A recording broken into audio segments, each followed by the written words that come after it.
Bonjour à tous. Le cinéma joue énormément sur notre enfance. Il en est même très important car on a tendance à découvrir des films lorsque nous sommes tout petits, et c'est justement ces films qui nous créeront notre culture cinématographique et nos goûts personnels. Moi personnellement j'adore le cinéma, que ce soit du cinéma indépendant à la King of Summer ou Little Miss Sunshine, du cinéma grand spectacle à la Transformers ou Pacific Rim, ou voire même du cinéma dit plus auteur avec les films de Xavier Dolan ou bien ceux de Denis Villeneuve. Je suis quand même assez ouvert d'esprit pour découvrir de nouveaux films. Et j'ai eu cette chance de découvrir des films étant très jeune, voire peut-être un peu trop jeune pour certains. Et c'est pour ça qu'aujourd'hui, je vais vous parler des films qui ont bercé mon enfance. J'aime les films et les séries de super-héros, malgré que je reconnais qu'on commence à en avoir un petit peu trop au cinéma et à la télévision. Mais bon, les gens se plaignent de ça, mais nous sommes toujours les premiers à acheter un ticket pour aller voir le dernier Marvel ou bien le dernier DC Comics. Et une saga super-héroïque que j'apprécie énormément, la saga X-Men, en tout cas la première. Et en les voyant étant petits, je les apprécie en tant que film d'action avec des super-héros qui se battent. Mais en les revoyant récemment, c'est bien plus que des films d'action. Les films sont de véritables critiques de la société actuelle. On y retrouve différents thèmes dans les trois premiers films. La tolérance, l'acceptation de soi et l'acceptation des autres, la différence des uns et des autres, le racisme, l'homophobie, l'islamophobie, la religion et j'en passe. Je trouve ça juste génial de traiter autant de thèmes de société dans des films de super-héros. Dommage que dans les derniers films X-Men, on perde un peu ce côté critique de la société et de la mentalité des gens pour faire place à des films d'action super-héroïques basiques. Oui, je l'avoue, j'aime les films de Roland Emmerich. C'est avec le film Godzilla que j'ai commencé à aimer les films de monstres, malgré que tout le monde le déteste presque ce film. Et aussi avec Independence Day que j'ai commencé à aimer les films d'invasion extraterrestre, malgré que presque tout le monde le déteste aussi celui-là. Commençons par Godzilla sorti en 1998. Qu'est-ce qui fait que j'aime beaucoup ce film? La maîtrise de Roland Emmerich de tout détruire.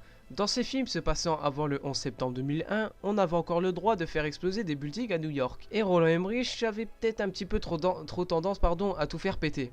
Dans ce film, nous avons le droit à des scènes de destruction juste jouissives, des personnages clichés mais très drôles et surtout Zilla.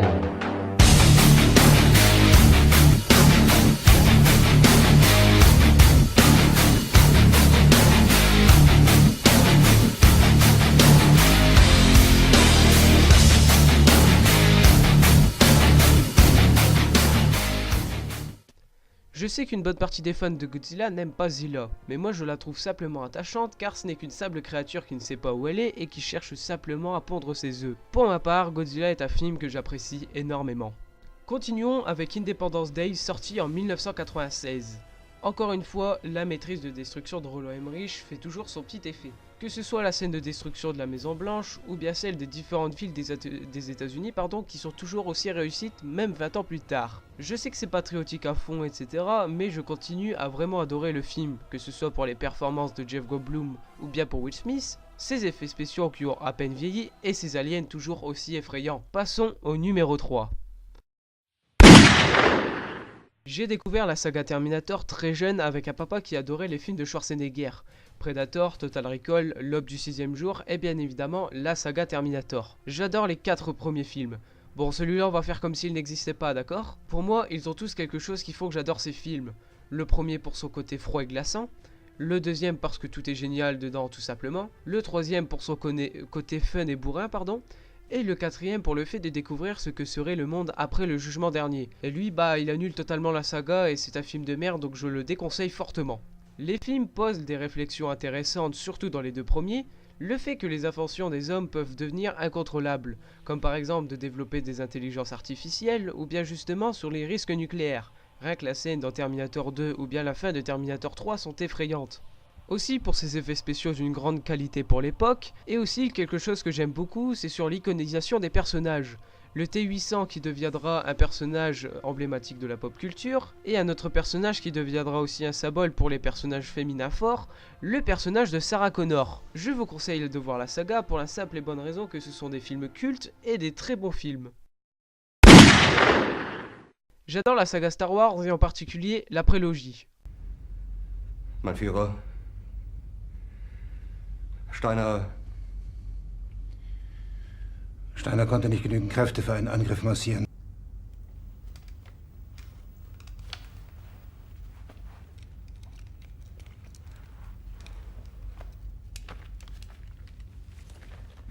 Es bleiben im Raum. Non, plus sérieusement, c'est simplement parce que j'ai grandi avec l'épisode 1, 2 et 3, donc j'ai plus un attachement particulier pour la prélogie que pour la trilogie originale, que j'aime beaucoup aussi. Mais mon épisode préféré, ça reste l'épisode 3. Gesamte Generalität ist nichts weiter als ein Haufen niederträchtiger, treuloser Feiglinge! Mein Führer, ich kann nicht zulassen, dass die Soldaten, die für Sie verbloßen... Nicht als Feiglinge! Verreiter, Versager! Mein Führer, was Sie da sagen, ist ungeheuerlich. Die Generalität ist das Geschmeiß des deutschen Volkes! Sie ist ohne Ehre! Il y a tellement de choses que j'aime dans cette trilogie. La course de pod et le combat avec Dark Maul dans le premier film, l'arène et le combat entre le comte Dooku dans le deuxième film, et le troisième... Absolument tout, la scène d'intro, le général Grievous, le passage du côté obscur d'Anakin, le combat entre Yoda et Dark Sidious, l'article 49.3, le combat entre Obi-Wan et Anakin, le début de Dark Vador et Luke et Leila. Merci. Bref, j'adore cette saga tout comme la trilogie originale, mais j'ai un attachement particulier pour cette prélogie. Et c'est sans surprise Jurassic Park qui sont les films qui ont le plus bercé mon enfance. Que ce soit le premier que je considère sans aucun souci comme un chef-d'œuvre, le deuxième que je trouve aussi réussi malgré qu'il ne surpasse malheureusement pas le premier, et le troisième qui est clairement le moins bon, mais j'adore aussi ce film, surtout pour ce dinosaure-là.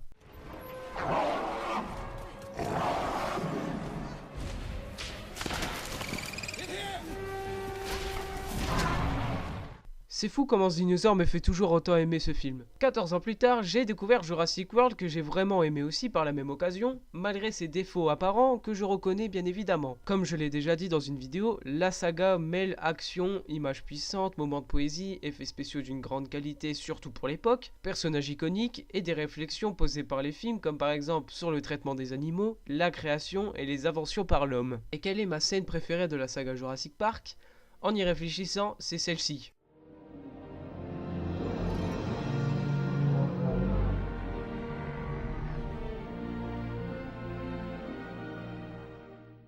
Et bien voilà, j'espère que cette vidéo vous aura plu. J'ai réalisé cette vidéo pour me remettre un peu en question sur mes différents goûts personnels concernant les films qui ont bercé mon enfance. Et bien évidemment, d'autres films ont bercé mon enfance, que ce soit la saga Predator, la saga Alien, les Men in Black, la saga Matrix ou bien encore Je suis une légende avec Will Smith. Et il y en a encore tout plein d'autres. Mais bon, je voulais faire un top 5 à la base et je voulais pas faire un top 20, enfin bref. N'hésitez pas à dire dans les commentaires ce que vous en avez pensé de cette vidéo et aussi des films que vous avez le plus vus. On se retrouve à la prochaine. Allez, salut!